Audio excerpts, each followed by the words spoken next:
Bueno, seguimos adelante el modo país. Está con nosotros la senadora del Frente Amplio, Silvia Nani. Ha conversado con nosotros en varias oportunidades. Le agradecemos que haya hecho un tiempito en su agenda esta mañana para venir otra vez. Un gusto Bueno, estar acá. hay gran expectativa en estos momentos centrada en Torre Ejecutiva. El presidente de la República está reunido con su Consejo de Ministros. Así es. ¿Qué expectativa, bueno, al margen de la expectativa que se puede generar en la población por los diferentes anuncios, qué expectativa tienen los legisladores del Frente Amplio? Bueno, a ver, nosotros nos hemos reunido ya con algunos de los ministros. Nos reunimos con el ministro de Economía, ayer nos reunimos con el ministro del Interior, nos visitó en la bancada también la ministra de Industria. Estamos haciendo, a su vez, los integrantes de las distintas comisiones, una agenda de trabajo con cada uno de los ministerios que corresponden a los temas más importantes de cada comisión, justamente para poder trabajar en forma ordenada las prioridades del gobierno.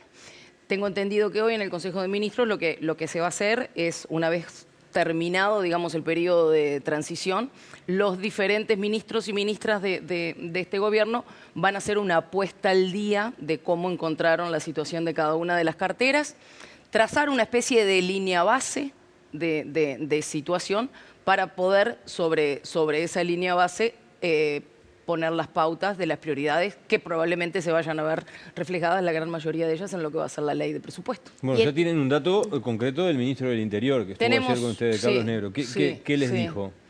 Bueno, varias cosas. Estuvimos, el ministro y estuvo también la subsecretaria, compartiendo básicamente cuáles iban a ser los principios rectores y las prioridades del ministerio. En tanto cada uno de esos principios rectores fueron siendo descriptos, también el ministro nos iba diciendo un poco cuál era la situación actual que se habían encontrado. Hay varios aspectos, muy a grosso modo, pero hacer una gestión basada en los derechos humanos, pero teniendo siempre en cuenta que la represión del delito es una tarea fundamental. Tratar de entender el narcotráfico en sus dimensiones amplias, pero también en sus dimensiones profundas, ¿no? de hasta dónde va y en el contexto en el que estamos, que es un mercado global, donde los diferentes países o las diferentes regiones tienen sus roles que les son dados en ese mercado, fundamentalmente en función de las debilidades o de sus sistemas jurídicos o de sus sistemas políticos o de sus sistemas sociales, digamos, de la condición de su sociedad. A partir de ahí, creo que una de las cosas que hay que entender es que un mercado tiene características de mercado, hay una oferta y hay una demanda. Muchas veces cuando se habla del narcotráfico, se habla como si fuese un ejército contra otro, y se arma siempre, se habla en términos de guerra, ¿no? De combate, de desarmar, ¿no? Pero en realidad tiene más una lógica de mercado que una lógica de guerra, una lógica de disputa. Si bien hay disputas, como las hay en otros mercados también, pero la esencia es que funciona como un mercado. Un mercado que en Uruguay, nos decía el ministro, es un mercado que está desorganizado y por eso se dan las luchas entre las diferentes bandas, digamos, por el control territorial. Que uno podría decir, bueno, entonces organizamos las bandas y tenemos... No, esa no es la idea. Pero la cuestión está en que justamente hay un desbalance entre los pequeños núcleos territoriales en esa disputa, que lo que en definitiva hace, junto con el descontrol que hay en las armas, hay arriba de 1 millón y pico de armas en nuestro país. Hay muchas variables. Muchísimas de las cuales no están registradas, por supuesto. Tenemos que poder trabajar y muchas de las cuales están en poder de la delincuencia. Y muchas de las cuales están en poder de la delincuencia, con lo cual te agrava las situaciones de conflictos violentos, porque no es lo mismo una disputa en términos violentos cuando hay un arma en la cintura que cuando no la hay, con todo lo que eso implica en otros. Ustedes recién, ahora fuera de micrófono, estábamos hablando de las víctimas que nada tienen que ver con estos cruces de banda, ¿no? Creo que las gurisas y los gurises baleados son una realidad que no podemos dejar pasar un solo día más. De alguna manera tenemos que poder atender eso. El ministro también hablaba ayer de algunas de las actuaciones que se iban a hacer. Si bien es imprevisible saber de repente cuándo se va a dar un hecho violento como tal, digo, como un hecho individual. Uno no sabe que va a haber un tiroteo a las 3:30 de la tarde en el cruce de tales calles, eso sí es imposible de predecir, pero sí hay conductas en los hechos delictuales, hay espacios territoriales más complicados que otros, hay días, hay horas más complicados que otros, y sobre eso sí se puede actuar con un sistema de inteligencia.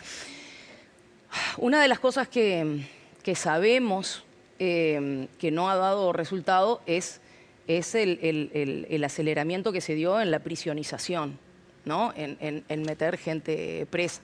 Claro, él habla de un sistema de represión inteligente, por llamarlo de alguna forma. Claro, ¿no?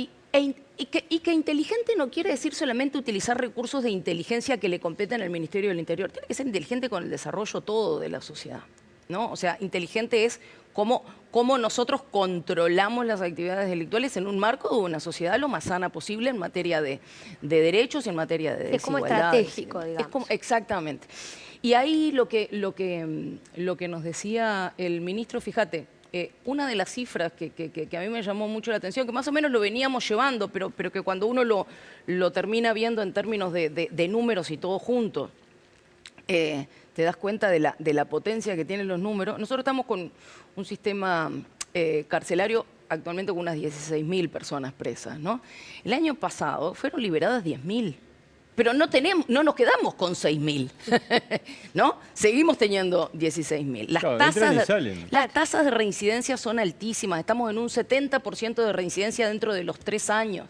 Entonces, esas condiciones, en definitiva, también hacen a que con una población carcelaria tan aumentada, vos no puedas controlar los delitos, ni siquiera dentro de las cárceles. ¿Usted cree que es donde se supone que debería estar controlado, porque es donde el Estado garantiza eso. Y de hecho tenés un montón de delitos que se cometen incluso dentro de las cárceles. Desde la cárcel. Aumentando además las posibilidades de reclutamiento de los grupos criminales, ¿no? Entonces, ¿usted, legisladora, cree que el Frente Amplio va a poder bajar los delitos?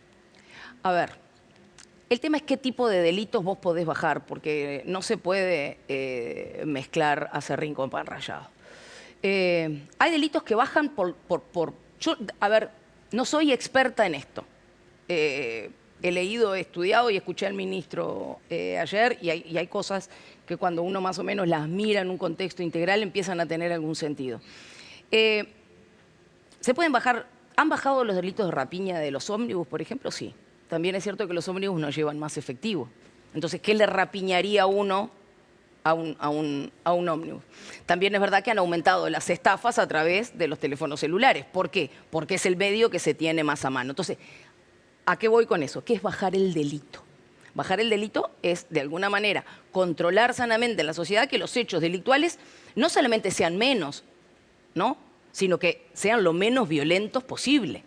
Claro, de menor entidad. ¿Me explico? Los homicidios son lo que preocupa hoy por el número enorme que tenemos. Hay una cuestión de calidad del delito o de categorización del delito, y otra cosa es la cuantía de la violencia, ¿no? Entonces, eso es un factor que voy a decir una palabra que se dice mucho, pero es multicausal y multidimensional, porque trasciende el mero hecho, la mera tipificación, digamos, del delito, ¿no?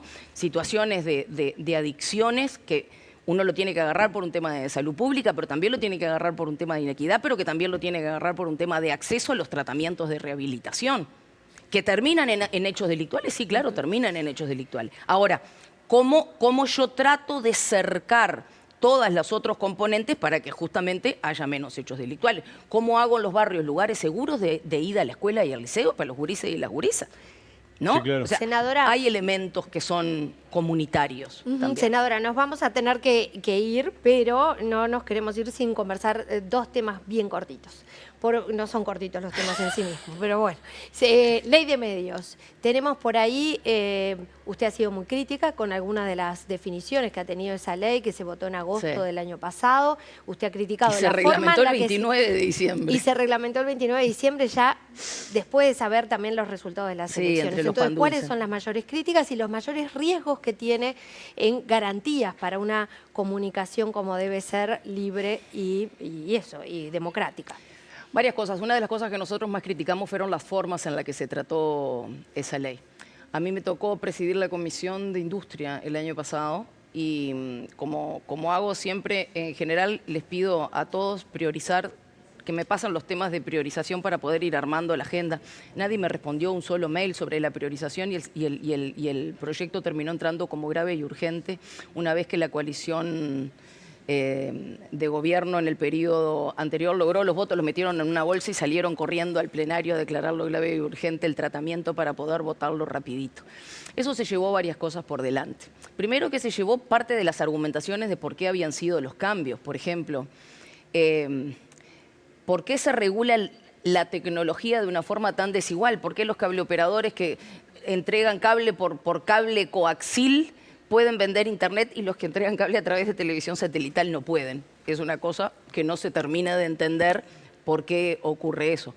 ¿Por qué los cableoperadores del área metropolitana tienen un tratamiento diferente a los cables del interior? Parece ser que el negocio de los cableoperadores en algún momento fue una política estratégica de Estado que nunca nos enteramos en los 4 años de gobierno. Esto tuvo un costo. Parte de las cosas de la ley de medios, que no son aisladas, tuvo para el Estado uruguayo un costo de arriba de 22 millones de dólares entre todas las prebendas a los canales privados, llámense el no pago del canon, llámese el contrato aquel famoso con Antel TV, que les pagaban para que estuvieran en Antel TV, llámese la publicidad gratuita, hay un montón de elementos ahí que tuvieron un costo económico, o sea que el Estado pagó para sostener negocios de privados. Hay un tema grave con la concentración del poder de los medios de comunicación, en tanto la voz queda concentrada, con esta cuestión de las licencias, que como el gobierno no aplicó la ley durante 4 años, después con la misma ley tuvo que validar aquello que no había aplicado, otorgando una cantidad de licencias que claramente lo que habilita es la concentración. Tiene otra pata importante que es nada de esto parece ser parte de un plan estratégico, ni un plan estratégico de uso del espectro radioeléctrico, ni un plan estratégico de tecnologías de la comunicación, ni un plan estratégico de la gestión de la voz de la sociedad, de cómo vamos a construir democracia a través de los medios, y donde Antel tuvo el protagonismo que le quisieron dar, pero siempre en favor de las empresas privadas. Así Esto hay que rediscutirlo. Hay varias cosas para rediscutir, pero reitero, en términos estratégicos país, porque ¿por qué estamos usando el espectro radioeléctrico del país en forma gratuita, los privados, para obtener beneficios? ¿Por qué es gratuito? A mí me gustaría que me expliquen, ¿no? Entonces, me parece que tenemos que empezar a dar discusiones profundas. Yo estoy como bastante obsesionada con eso, de que la amplitud a veces en el debate se consigue por la difusión, pero hay debates en los que lo que no estamos logrando es profundidad. Y cuando uno tiene que hacer cuestiones que son de orden, y digo de orden de ordenar los recursos del Estado, estamos siendo realmente muy poco profundos. Entonces creo que nos debemos esa discusión. Senadora, muchísimas gracias por estos minutos. La seguimos en cualquier momento, ha sido muy amable.